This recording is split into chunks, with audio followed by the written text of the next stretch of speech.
কেন্দ্রীয় স্বাস্থ্যমন্ত্রী মনসুখ মান্ডাভিয়া দাবি করেছে যে 115 কোটি ডোজ ইতিমধ্যে দেশ জুড়ে হয়ে গেছে এবং মোদিজি মানে গুরুত্বপূর্ণ ভূমিকা পালন করেছে। আমি এটা মানি না। তার কারণ হচ্ছে যে আমাদের 150 কোটি জনসংখ্যা, তার মানে আমার 300 কোটি ডোজ লাগবে, ডবল ডোজ। 300 কোটি ডবল ডোজ না হলেও যদি 200 কোটি লাগে, এক বছরে যদি মোদিজি 100 কোটি করেও থাকেন তাহলে তো হাফ হলো। তার মানে অর্ধেক লোককে আপনি ডোজ দিতে পারলেন না। কেন না, সে সময় আপনি পলিসি করে তাদের নিয়ে এসে যারা ম্যানুফ্যাকচারার তাদের কাছে কিভাবে প্রোডাকশন না বাড়িয়ে সেই সময় আপনি এইসব স্টেটে ঘুরে বেড়ালেন, আসামে, বাংলায়, এখানে প্রচারে ব্যস্ত। অর্থাৎ প্রধানমন্ত্রী তখন দলের নেতা হয়ে গেল, প্রধানমন্ত্রীর যে কাজ রাজধর্মটা পালন করলেন না। তাই যদি 100 কোটি ডোজের কৃতিত্ব নরেন্দ্র মোদীর হয়, তাহলে যারা আজ পর্যন্ত কোভিডে মারা গেছেন এবং যাদের গঙ্গায় ভাসিয়ে দেওয়া হয়েছে তাদের দায়িত্বটাও নরেন্দ্র মোদীজিকে নিতে হবে। যদি আমার কোভিড সার্টিফিকেটে নরেন্দ্র মোদীজির ছবি থাকে, তাহলে যাদের ডেথ সার্টিফিকেট কোভিডের জন্য সেখানেও নরেন্দ্র মোদীজির ছবিটা থাকার জন্য আমি অনুরোধ জানাচ্ছি।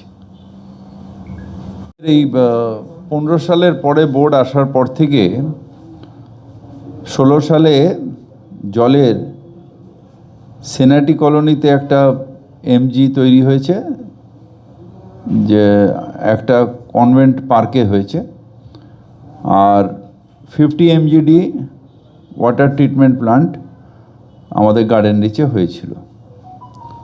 17 সালে চাওয়ালপট্টিতে একটা আমাদের বুস্টিং পাম্পিং স্টেশন হয়েছে। আমাদের 18 সালে পণ্যশ্রী বিবেকানন্দ কাননে একটা হয়েছে, আর হিন্দুস্তান পার্কে ক্যাপসুল বুস্টার পাম্পিং স্টেশন হয়েছে। 1919 আমি আসার পরে পাটুলিতে বুস্টার পাম্পিং স্টেশনের এক্সটেনশন হয়েছে 110 নম্বর ওয়ার্ডে। 118 নম্বর ওয়ার্ডে রজনী মুখার্জি রোডে একটা ক্যাপসুল বুস্টার পাম্পিং স্টেশন হয়েছে। দেশপ্রিয় পার্ক 85 নম্বর ওয়ার্ডে একটা দেশপ্রিয় পার্কে ক্যাপসুল বুস্টার পাম্পিং স্টেশন হয়েছে।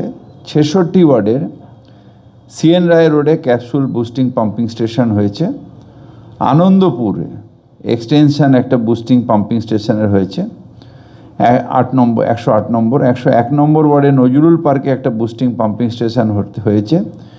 58 ওয়ার্ডে একটা বুস্টিং পাম্পিং স্টেশন হয়েছে। 20 সালে করোনার মধ্যেও আমাদের বাঁশধনীতে একটা ইউজিআর অর্থাৎ আমাদের পাম্পিং ইউজিআর তৈরি হয়েছে 112 নম্বর ওয়ার্ডে। 193 নম্বর ওয়ার্ডের একটা ক্যাপসুল বুস্টিং পাম্পিং স্টেশন হয়েছে। 106 নম্বর ওয়ার্ডের কায়স্থপাড়ায় ক্যাপসুল বুস্টিং পাম্পিং স্টেশন হয়েছে। 9 নম্বর ওয়ার্ডের পঞ্চশায়ের একটা ক্যাপসুল বুস্টিং পাম্পিং স্টেশন হয়েছে। 116 নম্বর ওয়ার্ডের শচীন সেনগুপ্ত পার্কে একটা ক্যাপসুল বুস্টিং স্টেশন হয়েছে। 80 নম্বর ওয়ার্ডের তক্তাঘাটে একটা ওয়াটার পাম্পিং অর্থাৎ মানে যেটা গঙ্গার জল ফ্লোটিং, এটা প্রথম কলকাতায় হলো, যেটা ফ্লোটিং জেটি, যেটা দিয়ে ওয়াটার ডাইরেক্টলি গঙ্গার থেকে তুলে নিয়ে আমাদের ওয়াটগঞ্জে দিতে হয়, সেইটা 80 নম্বর ওয়ার্ডে একটা হয়েছে তক্তাঘাটে র ওয়াটার পাম্পিং স্টেশন। আমাদের মনসাতলায় একটা 77 নম্বর ওয়ার্ডে একটা বুস্টিং পাম্পিং স্টেশন হয়েছে। পঞ্চানগরে একটা বুস্টিং পাম্পিং স্টেশন হয়েছে। 82 ওয়ার্ডে মানে আমার ওখানে চেতলায় হাটে একটা বুস্টিং পাম্পিং স্টেশন হয়েছে। আমাদের 116 নম্বর ওয়ার্ডে এবারে সব, কারণ বেশি নাম্বার দিলে গুলিয়ে যাবে, কোনটা বার্থ সার্টিফিকেটের আর কোনটা এটা বয়ে যাবে না। বার্থ সার্টিফিকেট, ডেথ সার্টিফিকেট আর মিউনিসিপাল কমিশনারের অ্যাপয়েন্টমেন্ট তিনটেই কি একই নম্বরে হবে। আপনি 8 বলবে যে আপনি কি চাইছেন, বার্থ সার্টিফিকেট চাইছেন, ডেথ সার্টিফিকেট চাইছেন, তো এক বলুন, কমিশনার চাইছেন 2 বলুন, এক দুইটা আপনার চয়েসটা নেবে, তারপর আপনাকে টাইম দিয়ে দেবে। কমিশনার সাহেবের সঙ্গে দেখা করার জন্য কি কোনো নির্দিষ্ট টাইম ওর দিয়ে দেবে তো, ওইখানেই তো দিয়ে দেবে। হ্যাঁ, টাইম দিয়ে দেবে, 8 ঘন্টা স্লট দেবে যে আপনি এই টাইম থেকে এই টাইম থেকে 8 ঘন্টার মধ্যে দাঁড়াবেন, আপনাকে এক এক করে কমিশনার ডেকে নিল। দাদা পানীয় জলের টোটাল কত উৎপাদন বৃদ্ধি পেয়েছে আমাদের প্রায় এটা আগের থেকে? আগের থেকে আমাদের ক্যাপাসিটি এখন প্রায় ফলতা আর গার্ডেন রিচ মিলিয়ে আমাদের প্রায় 500 মিলিয়ন গ্যালনের ওপরে হচ্ছে, যেটা আমাদের কলকাতার পপুলেশন অনুযায়ী যদি আপনারা এতে দেখেন তাহলে ওটা ডবল, কিন্তু আমাদের কিছুটা ডিস্ট্রিবিউশনের অসুবিধা আছে বলে আমাদের এখনও যাদবপুর এলাকায় কিছু আর টালিগঞ্জ এলাকায় কিছু আমাদের এখনও কাজ করতে হবে। ওটা হয়ে গেলে আমার মনে হয় আর কোথাও পানীয় জলের সমস্যা থাকবে না। এটা হচ্ছে আমি আসার পরে তুলে না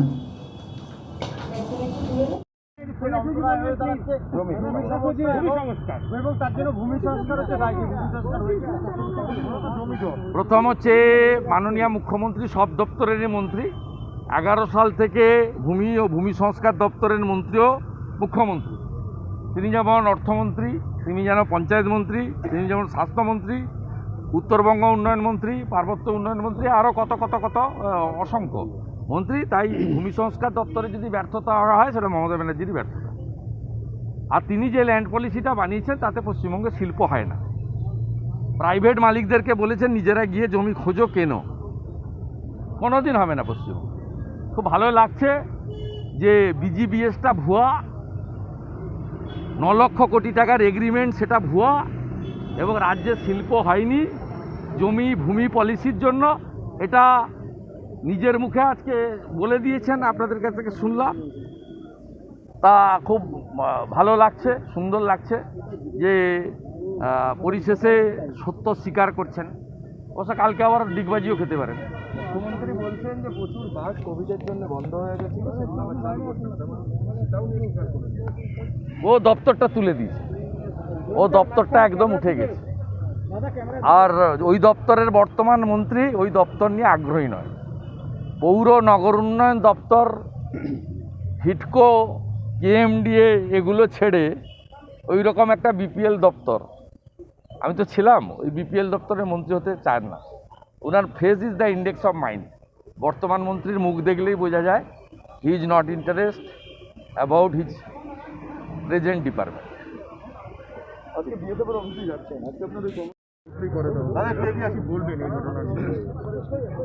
আরে এ দমন পীড়ন নীতি এই রাজ্য সরকারের একমাত্র হাতিয়ার। বিকাশ ভবনের সামনে যখন বিষ খেয়েছিল শিক্ষিকারা, আপনি দেখেছেন সেই সময় কিভাবে তাদের উপর অত্যাচার করা হয়েছিল। সেক্ষেত্রে বিচার ব্যবস্থা আইনি প্রোটেকশন হচ্ছে। আর এই সরকার ক্ষমতার দম্ভে, এই সরকার কখনোই কোনো লেজিটিমেট, দমন পীড়ন নীতি হচ্ছে এদের একমাত্র কাজ। আমি এই বিষয়ে সমস্ত তথ্য সংগ্রহ করেছি, নেক্সট উইকে প্রেস কনফারেন্স করে জানাবো। আর আমাদের মনোজ তিগ্গা সাহেব যে নগ্ন মানে রাজনীতির কথা বলেছেন তার একটা উদাহরণ দিয়ে শেষ করব। আপনারা জানেন যে কোচবিহারে রাস উৎসব সবচেয়ে বড় উৎসব, এটা উত্তর পূর্বাঞ্চলে কেন ভারতবর্ষের মধ্যেও, সেখানে আজকে রাস উৎসবের উদ্বোধন হচ্ছে। আপনারা শুনলে অবাক হয়ে যাবেন, পৌরসভা আয়োজক করেছেন, উদ্বোধক হচ্ছেন জেলা তৃণমূল কংগ্রেসের সভাপতি।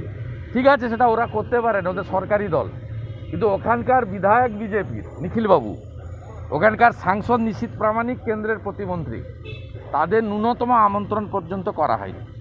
এই হচ্ছে এই সরকারের নীতি। আর মুখ্যমন্ত্রী 9 তারিখে বিধানসভায় দাঁড়িয়ে বিরোধীদের বড় বড় জ্ঞান দিয়েছেন। মুখ্যমন্ত্রীকে বলবো, আপনার ভাইরা বোনেরা কোচবিহারের রাস উৎসবের যারা আয়োজক তারা যেটা করেছে সেটা আগে খোঁজ নিন। যদি মনে করেন এই ব্যবস্থা চলবে, তাহলে নিউটনের 3য় গতিসূত্র আপনাকে মনে রাখতে হবে, প্রত্যেক ক্রিয়ার সমান এবং বিপরীতধর্মী প্রতিক্রিয়া আছে। বিজেপি সেটিং করা অপোজিশন নয়, বিজেপি কংগ্রেস সিপিআইএমের মতো সেটিং অপোজিশন নয়। আমরা প্রত্যেক দিন যেমন বুঝিয়ে দিচ্ছি, যেমন আজকে আপনি হাউস বন্ধ করিয়েছেন আমাদের ভয়ে, আগামী দিনেও আমরা বুঝিয়ে দেব। 26 अक्टूबर को करसियांग में गई थी और उन्होंने वहाँ पर एक एडमिनिस्ट्रेटिव बैठक की। एडमिनिस्ट्रेटिव बैठक में पहली बात तो उन्होंने विधायक को नहीं बुलाया, दूसरे इलाके के विधायक को बुलाया, करसियांग के विधायक को नहीं बुलाई। और वहाँ पर उन्होंने ये बात कहा कि किसी ने पूछा वहाँ पर कि ये जो लैंड राइट का बात है, जो प्रजापट्टा का बात है, आपने कहा है इसको क्या किया जाएगा, कब किया जाएगा। तो उन्होंने कहा उधर में पर्चा पट्टा दे देगा तो हम उधर में बिजनेस कैसे करेगा। मतलब उनको बिजनेस पैसा इससे लगाव है, लेकिन जो 200-250 सालों से वहाँ उत्तर बंगाल में पूरे चाय बागान में वहाँ के श्रमिक है, उनके जो लैंड राइट है, जो पर्चा पट्टा का अधिकार है, इसके ऊपर इनकी कोई चिंता नहीं है। इन्होंने चुनाव से पहले सबको कहा था, घोषणा पत्र में कहा था पर्चा पट्टा दिलाएगा। उनका वहाँ जो सपोर्ट करने वाले दल है उनके घोषणा पत्र में भी लिखा गया था, लेकिन आज आके उन्होंने पूरा यू टर्न ले लिया। और इस बात को हम लोग सिर्फ यहाँ ही नहीं, इस बात को लेके हम लोग सड़क पर भी उतरेंगे और ज़रूरत पड़ा तो हम लोग इसको केंद्र सरकार में भी इसको लेके जाएंगे। लेकिन बात ये है कि ये पर्चा पट्टा नहीं मिलने की वजह से जो लोग हमारे वहाँ पर सदियों से रह रहे हैं उनके परिवार बिखर रहे हैं, क्योंकि कई साल से एक घर में एक आदमी नहीं रह सकता है, तो परिवार बिखर रहे हैं। इसके ऊपर उनकी चिंता नहीं है। लेकिन बाहर से वहीं पर 15% 15% ज़मीन बिजनेसमैन को टी गार्डन में दे रहे हैं। जब बाहर से आप बिजनेसमैन को वहाँ पर ज़मीन दे सकते हैं, जो 250 साल से वहाँ रह रहे हैं, उनको ज़मीन क्यों नहीं दे सकते हैं। ये श्रमिकों को सरासर श्रमिकों के ऊपर अन्याय है, अत्याचार है। और कितना टी गार्डन में ये हुआ है, कितने लोगों को इसकी क्षति हुई है, ये आपको हमारे मनोज तिगाजी बताएंगे। যারা আসতে পেরেছেন অনেকে বাড়ি ফিরে গেছে। তা আপনারা জানেন আমরা ওখানে ওনাদের সঙ্গে সৌজন্য বিনিময় করার পরে ওখানে আমরা ক্যাম্পাসের বাইরে প্রেসকে ব্রিফ করব। তাতে যাওয়ার আগে কোনো প্রেসকে ব্রিফ করার এই মুহূর্তে আমাদের বিস্তারিত বক্তব্য আমরা রাখছি না। আমাদের যে ঘোষণা আমরা গত পরশুদিন করেছিলাম সেটা আজকে আমরা সেখানে যাচ্ছি এবং বেরিয়ে এসে কেন আমরা গেছিলাম তার উদ্দেশ্য, কারণ এবং আমাদের ওখানে কিছু বক্তব্য থাকবে সেটা আমরা আপনাদেরকে জানাবো। চা বাগানটা আমি একটু আপনাদের একটু সাইড দিতে হবে। চা বাগানের বিশাল বিশাল